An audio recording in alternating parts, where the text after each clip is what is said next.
in the community for a long time. It's a 65-acre site, riverfront property. There's 2,300 feet of riverfront.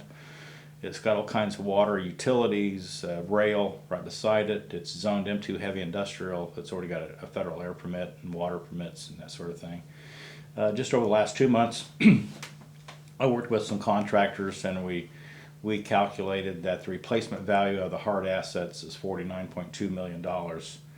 The treatment plant, like I said, is worth a lot of money. It was built for $8.5 million in 1990, and it's worth around 15 million right now.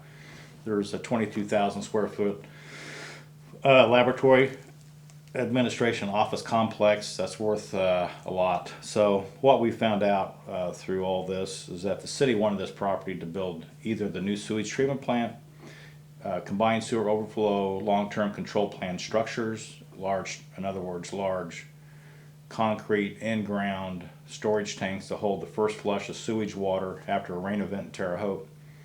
And over the last 2 years, they changed their thoughts, and now it's all about a Riverboat Casino and that sort of thing. I have even been to the river committee meetings, and there is a river committee called the Wabash River Development and Beautification Committee. It's under the auspices of the Terre Haute Chamber of Commerce. It's headed by John Mutchner, who's a local developer, and there's several other self-appointed people in there, such as Pat Goodwin, Bob Wright, former county prosecutor and still county attorney, and other people like that.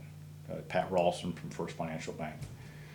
So now I've been to several public meetings, and the last one I went to was at Indiana State in September 2006, where there was a picture of my 65 acres from an overhead projector, and Mutchner was talking and pointing right at my facility, saying, "This is where we're going to build the hotels, the restaurants, and the pubs, and this is going to be known as Pub Row."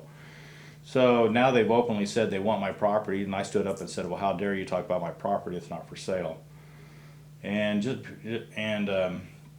So their big motive is to get their hands on my property, to do whatever they want, and to destroy me, destroy my business, destroy my reputation, to get my property.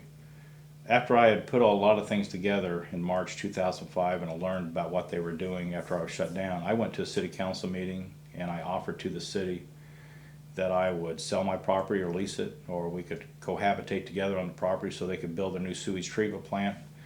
It met with a cold reception, and as a matter of fact, even one of the city councilmen, Rich Duncan, was quoted in the newspaper and saying, "Well, why should we negotiate with him? We'll just wait until he goes bankrupt and we'll buy the property for pennies on the dollar."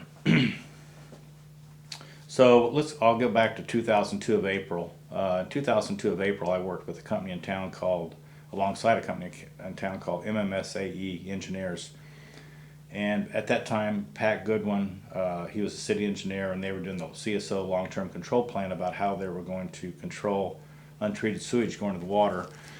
Wabash Environmental, along with MMSAE and Chuck Ennis, we put together a proposal. It was a $42 million proposal over a 20-year period where Wabash would increase the size of its treatment plant capabilities, build some 4 million gallon storage structures on the north and south sides of the facility, and build an 80 million gallon covered and aerated lagoon to capture the first flush.